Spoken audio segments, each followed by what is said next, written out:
నమస్తే ఫ్రెండ్స్, నేను మీ Sravani. Welcome back to Sravani's kitchen.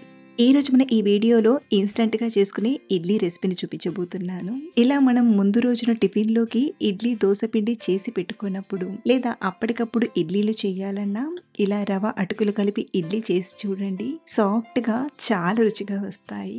బయట హోటల్లో చేసినట్టుగానే ఇలా ఇంట్లోనే ఈ రవ ఇడ్లీలను చాలా ఈజీగా టేస్టీగా చేసుకోవచ్చు.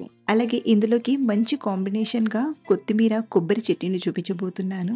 ఈ చట్నీతో ఈ ఇడ్లీలను కమ్మగా తినేయచ్చు. మరి లేట్ చేయకుండా ఇన్స్టంట్గా చేసుకునే ఈ టేస్టీ బ్రేక్ఫాస్ట్ని ఇంతకీ ఎలా చేయాలో ఇప్పుడు చూద్దాం రండి. ముందుగా ఇడ్లీ పిండి కలపడానికి ఒక గిన్నెలోకి 1 కప్పు అటుకులను తీసుకోండి.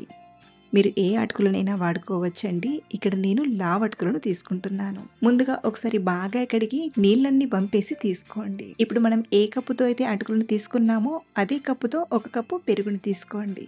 అలాగే ఈ పెరుగు గిన్నెలోనే కొంచెం నీళ్ళను వేసి తీసుకుంటున్నాను. ఇప్పుడు ఈ అటుకులు పెరుగుని ఒకసారి బాగా కలిపి ఒక 5 నిమిషాలు నానబెట్టండి. 5 నిమిషాలు నానబెడితే అటుకులు చక్కగా నానిపోతాయి. ఈలోగా మరో పక్కన స్టవ్ ఆన్ చేసి కడాయిలోకి కానీ లేదా ప్యాన్లోకి కానీ 2 టీ స్పూన్ల నూనెను తీసుకొని నూనె వేడయ్యాక 1/2 టీ స్పూన్ ఆవాలు, 1 టీ స్పూన్ మినపప్పుని, 1 టీ స్పూన్ పచ్చిశనగపప్పుని తీసుకొని దోరగా ఫ్రై చేయండి.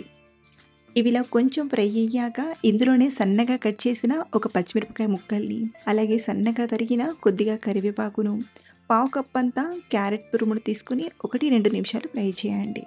ఇలా కొంచెం ఫ్రై చేశాక ఇందులోకి 1 కప్పు బొంబాయి రవ్వను తీసుకొని బాగా ఫ్రై చేయండి. ఒక 4-5 నిమిషాలు మంటను మీడియం ఫ్లేమ్లో పెట్టి ఇలా కలుపుతూ ఫ్రై చేశారంటే కమ్మని వాసన వస్తుంది.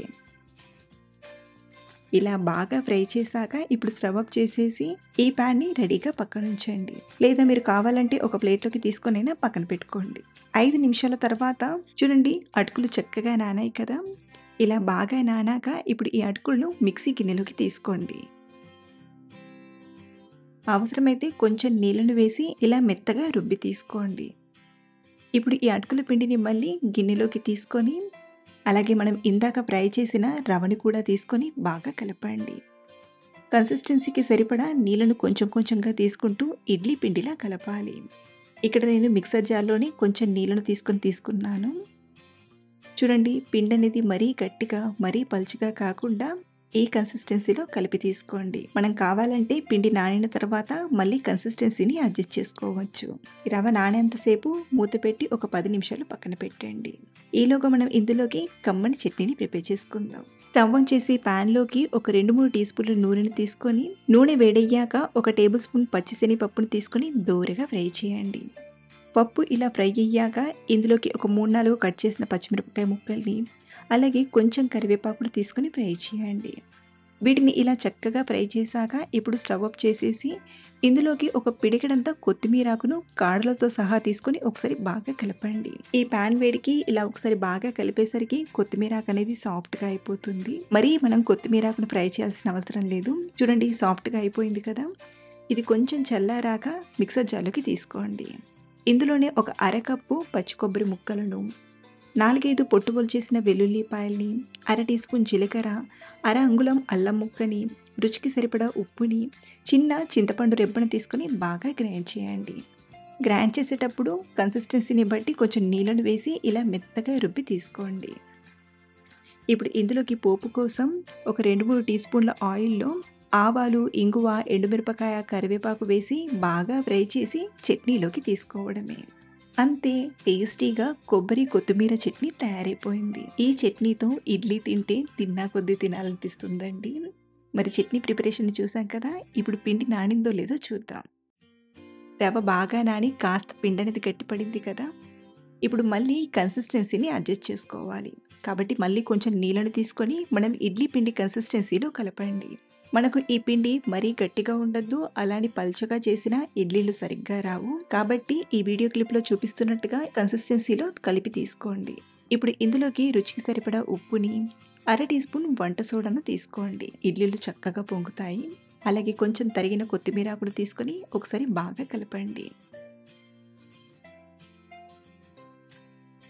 సో ఇలా పిండిని తయారు చేశాక ఇడ్లీలను స్టీమింగ్పై ఉడికించడానికి ఇడ్లీ గిన్నెలోకి ఒక 2 గ్లాసుల నీళ్లను తీసుకొని వేడి చేయండి. ఒక పక్కన ఈ నీళ్లను వేడి చేస్తూనే మరో పక్కన మనం ఇడ్లీ ప్లేట్స్‌లోకి పిండిని తీసుకుందాం. ముందుగా ఈ ఇడ్లీ ప్లేట్‌కి కొంచెం ఆయిల్‌ని గానీ లేదా నెయ్యిని గానీ బాగా అప్లై చేయండి.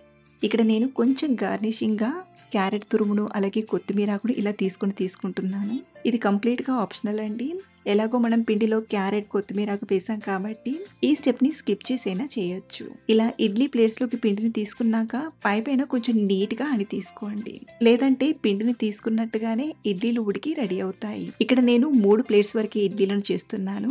మిగిలిన పిండిని ఫ్రిడ్జ్‌లో పెట్టుకొని నెక్స్ట్ డే అయినా వాడుకోవచ్చు. సో ఇలా తీసుకున్న ఇడ్లీ స్టాండ్‌ని మరో పక్కన వేడవుతున్న ఇడ్లీ గిన్నెలోకి తీసుకొని చక్కగా కవర్ చేసి మంటను మీడియం ఫ్లేమ్‌లో పెట్టి 12 నుండి 15 నిమిషాలు ఉడికించండి. 12 నిమిషాల తర్వాత మూత తీసి ఇడ్లీలు ఉడికాయో లేదో చూద్దాం. ఇలా లైట్‌గా చాకుతో గుచ్చి చూసామంటే చూడండి ఇడ్లీలు బాగా ఉడికిపోయాయి. అలాగే ఇడ్లీలను ఉడికించిన వెంటనే సర్వ్ చేసే కంటే ఏ ఇడ్లీలనైనా ఒక 5 నిమిషాలు వెయిట్ చేసి ఆ తర్వాత ప్లేట్స్ నుండి తీసుకుంటే చక్కగా వస్తాయండి. ఇన్‌స్టంట్‌గా మనం చేసిన ఇడ్లీలు చాలా రుచిగా చక్కగా కుదిరాయి. మనం చేసిన చట్నీతో ఇంకా టేస్టీగా తినేయొచ్చండి. మీరు కూడా ఉదయం బ్రేక్‌ఫాస్ట్‌లోకి అప్పటికప్పుడు రెడీ చేయాలంటే ఇలా ఓసారి ట్రై చేసి చూడండి. చాలా బాగా ఇష్టపడతారు. మీకు చూస్తేనే అర్థమైపోతుంది ఎంత బాగా కుదిరాయో. అలాగే మీరు ఈ రవ ఇడ్లీలను ట్రై చేశాక మీకెలా కుదిరాయో మళ్ళీ మీ ఫీడ్‌బ్యాక్‌ని కింద కామెంట్‌లో షేర్ చేయడం మర్చిపోవద్దు. మరిన్ని ఇలాంటి క్విక్ అండ్ ఈజీ రెసిపీస్ కోసం మన ఛానల్‌ని సబ్స్క్రైబ్ చేసుకోండి. Thank you for watching.